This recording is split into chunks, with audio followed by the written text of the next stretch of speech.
is nooit weer dieselfde nie. Nie omdat ek kies om te verander nie, maar omdat die lewe stil in jou ingaan en iets herskryf.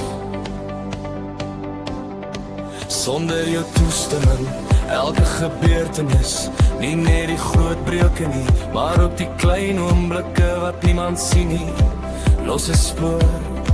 Daardie spore, word met tyd jou pad.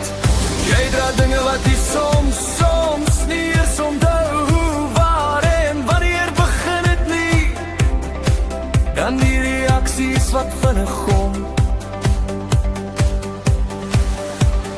Vinniger as wat jy kan verduidelik, stiltes waar daar eens ligheid was, want iets het verander, nie net rondom jou nie, maar in jou.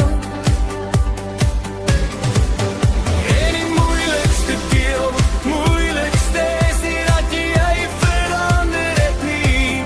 Dit is dat jy soms nie meer herken wie jy was voordat het alles gebeur het nie. Jy verlang nie altyd na mense of plekke nie. Soms verlang jy na jouself, na hoe dit gevoel het om oop te wees.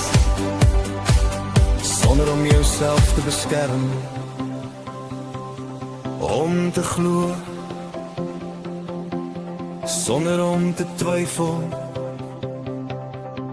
om te gee, sonder om leeg te raak,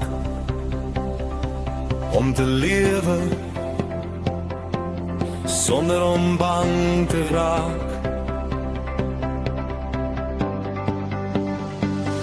Maar die lewe leer jou nie deur te verduidelik nie, maar deur te wys wat gebeur wanneer jy nie grense het nie, wanneer jy te lang bly, wanneer jy jouself agterlaat. So verander jy nie net in wie jy is nie, maar in wat jy toelaat, wat jy sien, wat jy nie meer ignoreer nie.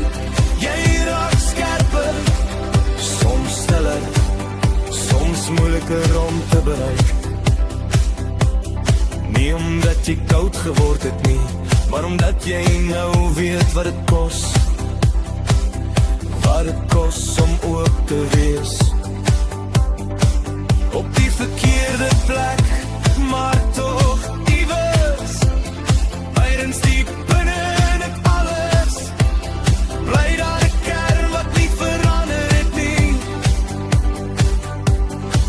Nie ongeskonde nie, maar steeds jy en dalk is die diepste werk, nie om terug te gaan na wie jy was nie, maar om te leer, hoe om weer te leef.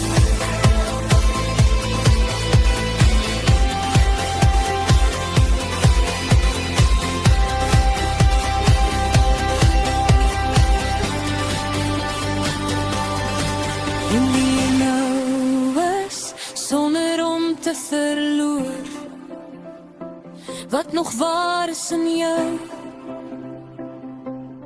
Want veranderinge is nie net verlies nie, dit is ook onthullend.